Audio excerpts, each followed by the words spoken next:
Roast রান্না করার জন্য খুব বেশি উপকরণ লাগে না, বাসায় যেটা থাকে সেটা দিয়েই কিন্তু রোস্ট রান্না করা যায়। হ্যালো এভরিওয়ান, আসসালামু আলাইকুম, কেমন আছেন সবাই? রোজি ফ্যামিলি ব্লগ থেকে নতুন আরেকটি ভিডিও নিয়ে চলে এলাম। ভিডিওটি শেষ পর্যন্ত দেখার অনুরোধ রইল। ভিডিওটি দেখার আগে অবশ্যই একটি লাইক দিয়ে ভিডিওটি দেখা শুরু করবেন। অনেকেই আমরা রোস্ট রান্না করার জন্য এটা সেটা থাকে না বাসায় বলে রান্না করতে পারি না, কিন্তু বাসায় যেটা থাকে সেটা দিয়েই কিন্তু খুব মজাদার রোস্ট হয়, যেটা আমি আজকে রান্না করব।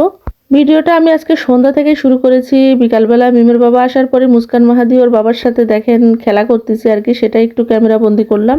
তো আজকে রান্না করতে চলে আসলাম। তো রান্না করার জন্য দেখতেই পাচ্ছেন আমি পেঁয়াজ বেটে নেব, তারপরে রসুন আদা আর নেব টমেটো আর এলাচ দারচিনি ধনিয়া গুঁড়া জিরা গুঁড়া, এটা তো লাগবেই, দেবো না শুধু মরিচের গুঁড়া। টমেটো গুলো ভালো করে ব্লেন্ড করে নেব। আর এদিকে আমি মুরগির মাংস, মানে ফার্মের মুরগি, এটা বড় একটা মুরগি, এটার ভিতরে আমি লবণ হলুদ মাখিয়ে রেখেছি। এখন ফ্রাই প্যানে তেল দিয়ে দিলাম, এর ভিতরে পর্যাপ্ত তেল দিয়ে দিয়েছি। এর ভিতরে আমি এই লবণ হলুদ মাখা মুরগির মাংসগুলো ভালো করে একটু ভেজে নেব, খুব বেশি ভাজবো না। আমি যেভাবে রান্না করছি এভাবে যদি আপনারা রান্না করেন তাহলে বুঝতে পারবেন একই রকম স্বাদ থাকবে। রোস্টের মশলা দিলেই যে শুধু স্বাদ হবে এমনটা কিন্তু একদমই না। অনেকে কিন্তু রোস্টের মশলা দিলেও কিন্তু রোস্ট খেতে পারে না। আমার বাসায় তো কেউ ওইভাবে পছন্দ করে না, তো আমি সিম্পল ভাবে রান্নার চেষ্টা করি, সেটাই আপনাদের সাথে শেয়ার করলাম। মুরগির মাংসগুলো আমি খুব বেশি ছোট করেও কাটিনি, খুব বেশি বড় করেও কিন্তু কাটিনি। মুরগির মাংসটা একটু মোটামুটি ভাজা ভাজা হয়ে গেলে, মানে মুরগির যে একটা গন্ধ থাকে সেই গন্ধটা চলে যাওয়া পর্যন্ত অপেক্ষা করব, খুব বেশি ভাজবো না আমি। তো এটা ভালো করে ভেজে নিয়ে এর ভিতরে আমি এবার মশলাগুলো অল্প অল্প করে দিয়ে দিব।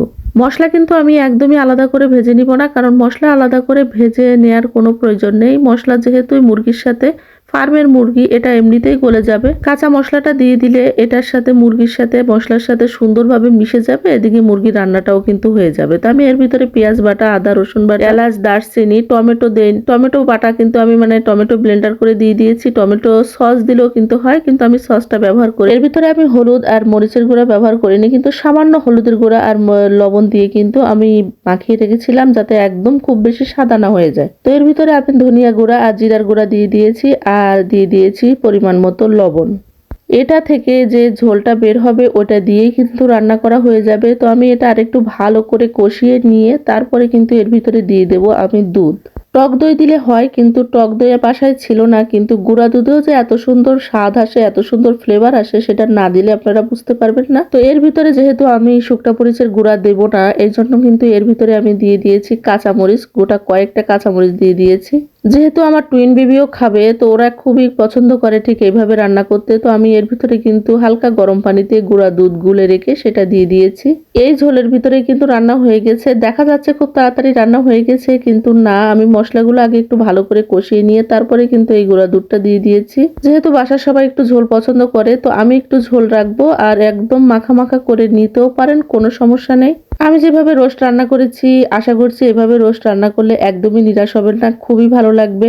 আমি যখন রোস্ট রান্না করি তখন কিন্তু এভাবেই রান্না করি। আসলে বাসায় যা কাজে উপকরণ আছে সেটা দিয়েই কিন্তু খুব মজাদার রোস্ট রান্না করা যায়, সেটা আপনারা আমার এই ভিডিওটা দেখলেই বুঝতে পারবেন। খুব বেশি মানে উপকরণ লাগে না, যেটা বাসায় থাকে সেটা দিয়েও কিন্তু রান্না করা যায়।